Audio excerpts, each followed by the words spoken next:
so I just stay home and I don't go out. But the only time I do is if my mom makes me go. Very heavy. Yes. Yeah, this is just... Yeah, and I'm hoping this is not a glimpse of what we can expect with her going forward to square one. You think you can do that? Yes.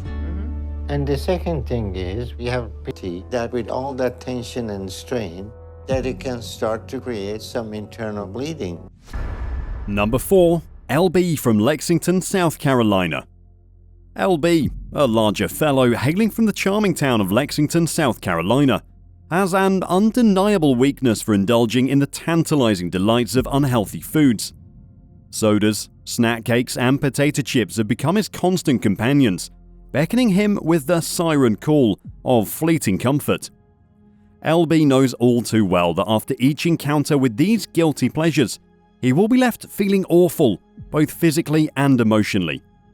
Yet the allure is irresistible, and he wonders what else is there for him if he can't indulge in these familiar treats. There's days where I feel so worthless, I think. I'd be better off in the ground. A month she really gets worried that I'm just wasting my life staying indoors. I guess I can go. I do everything for LB because he's my baby. He's my youngest, and I got your laundry. So I just stay home and I don't go out. But the only time I do is if my mom makes me go. Right now, the prosthetic leg I use is barely able to hold my weight. To be able to maintain my own balance. So I get shortness of breath from impossible to ignore the pain and the aching and just the overall. So my weight, it's keeping me from having a life. My weight just dragged my life down to where I'm at now. LB's struggle lies in finding the strength to say no. When friends and family gather, all he witnesses are their eager hands reaching for sodas, snack cakes, and potato chips. He feels torn, caught between the desire to fit in and the knowledge that these choices will only lead him down a path of self-destruction. LB contemplates what it would mean to deny these indulgences, wondering if he would lose a vital part of his identity in the process. But deep down, he knows that the only way to regain control of his life is to resist temptation and make healthier choices. Yet LB's journey to a better lifestyle is far from easy.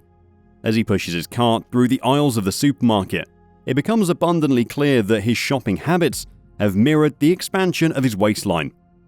The cart overflows with a tempting assortment of French fries, chips, and those addictive pepperoni pizza bites.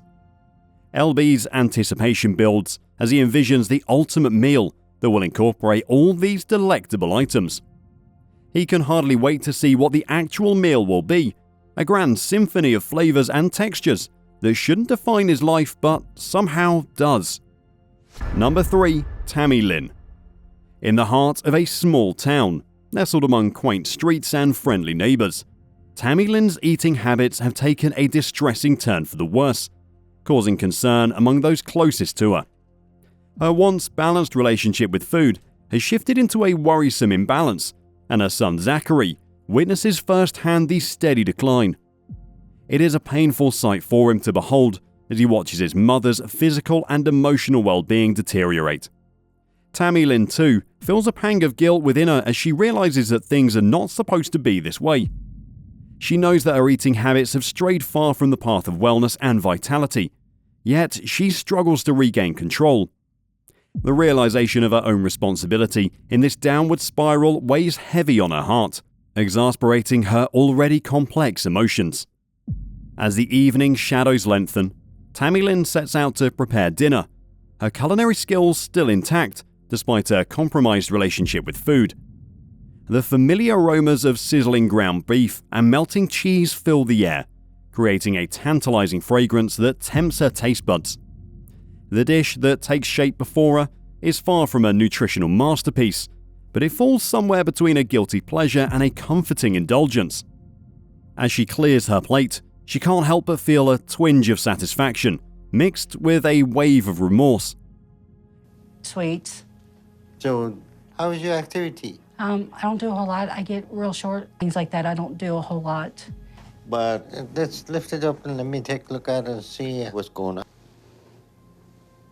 Very heavy. Yes. Yeah, this is just than the body can handle. It has to find a place to store it. Some people gain all around an abnormal amount of weight on it. And the only way to correct this is for you to start losing weight. Situation with Tammy. She's almost 600 pounds, but most of her weight is collected that with all that tension and strain, that it can start to create some internal bleeding. Because if we remove the mass and she gains weight, it will not only start to come back, but It is a delicate balance of emotions that accompanies each meal, a bittersweet dance between fleeting pleasure and nagging regret. However, Tammy Lynn's insatiable appetite rarely wanes. Snacks beckon her from every corner of the kitchen, their allure growing stronger as the night wears on. The constant grazing becomes a mindless ritual, a way to temporarily escape from the troubles and uncertainties that life presents. She acknowledges the destructive path she treads upon, understanding that her weight is spiraling out of control, but the allure of food remains steadfast in its ability to provide fleeting solace.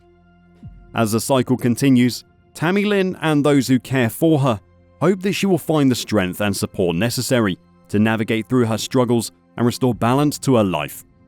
The road to wellness and self-acceptance may be long and winding, but with patience, understanding, and a renewed sense of purpose, Tammy Lynn can embark on a path of healing and reclaim the vibrant, fulfilling life she deserves. Number 2. Octavia. Once full of life and energy, Octavia now finds herself confined to the confines of her bed. The boundless joy she once derived from various activities has been eclipsed by her unyielding dependence on food. Each morning, she greets the day with an unconventional breakfast choice that raises eyebrows and questions.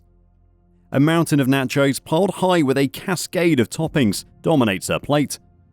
While others may see this as an absurd choice for breakfast, Octavia's happiness lies in the act of eating itself. It provides her with a sense of safety, a fleeting comfort that momentarily shields her from the outside world. Yet, Octavia's love affair with food has pushed her weight to alarming and dangerous levels. Her once lithe body is expanded, straining against the limits of its own existence. She recognizes that she is slowly eating herself to death, but the grip of food on her life is unrelenting. The well-balanced breakfast she once enjoyed becomes a mere prelude to constant thoughts of the next meal. It is a consuming obsession that has stolen her vitality, her dreams, and her sense of self. Octavia knows she needs to break free from this destructive cycle. She acknowledges that the answer lies not in surrendering to the allure of food, but in finding healthier ways to nourish her body and soul. herself to do it her own way. How are you feeling, Octavia? But if she hasn't hit her goal, this whole trip may be pointless for her because she won't give you. And I'm hoping this is not a glimpse of what we can expect with her going forward. She's running all the tests, and thankfully, all your tests are looking pretty good. Okay. Ability to get up and move, okay? Okay. All right, let's check your current. It's very concerning. So we have a lot of work to do. We started you on and for your weight loss, then we get you active. So we're gonna get you to go to rehab for a couple of months and walk and take some steps, okay? Okay. But after we do that, then you need to show me that She yearns to reclaim her mobility, to once again experience the joys of life beyond the confines of her bed. Yet the path to liberation is fraught with challenges as she battles the addiction that has ensnared her for far too long. Number 1. Lindsay. In a bustling city teeming with life, Lindsay eagerly awaits Paul's return with her breakfast. As the door swings open, the scent of warm, melting cheese and freshly baked dough fills the air. She beholds her unconventional breakfast with a mixture of excitement and apprehension. A whole pizza, complete with a side of fries and a sugary donut, awaits her on the table. Though her culinary choices may raise eyebrows and garner disapproving glances, Lindsay's relationship with food remains steadfast. When no one is around, food becomes her solace, a source of comfort. The stresses and challenges of life melt away with each bite replaced by a temporary bliss that only food can provide. Lindsay is acutely aware that her eating habits frustrate those around her, causing concern and disappointment. She knows that her excessive meals undermine her health and well-being, yet the desire to indulge in food's embrace remains alluringly strong. Throughout the day, Lindsay continues her culinary escapades. Self-made nachos adorned with vibrant salsa and fiery jalapenos are just a warm-up before diving into a dinner of creamy microwave mac and cheese.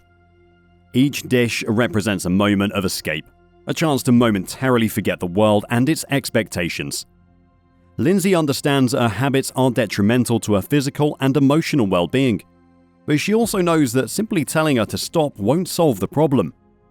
She is acutely aware of the need for change, the realization that food, once a source of comfort, has morphed into a destructive force that threatens to consume her. But 82 is still a lot. Thank you. So you have shown me that you're starting to make the choices. Right. All right, superb. And as always, if you need anything, give me a call, okay? Another 40 pounds. All right. Wow. And when you show up for surgery, to square one. You think you can do that? Yes. And the second thing is, we have options with the revision or prevent us from doing the weight loss surgery. So I'm going to schedule you for, and we will move ahead as long as you hit your weight loss goal by the day of your operation. So you got all that. All right. Each of these individuals has succumbed to the overwhelming desire for excessive meals, finding solace and comfort, and even addiction in the act of eating. Their stories serve as a poignant reminder of the deep emotional ties we can develop with food and the challenges we face when trying to break free from its grasp. It's a journey fraught with complexities, but one that holds the promise of rediscovering a healthier, more balanced relationship with nourishment and self-care. That's all for this video, folks. See you next time.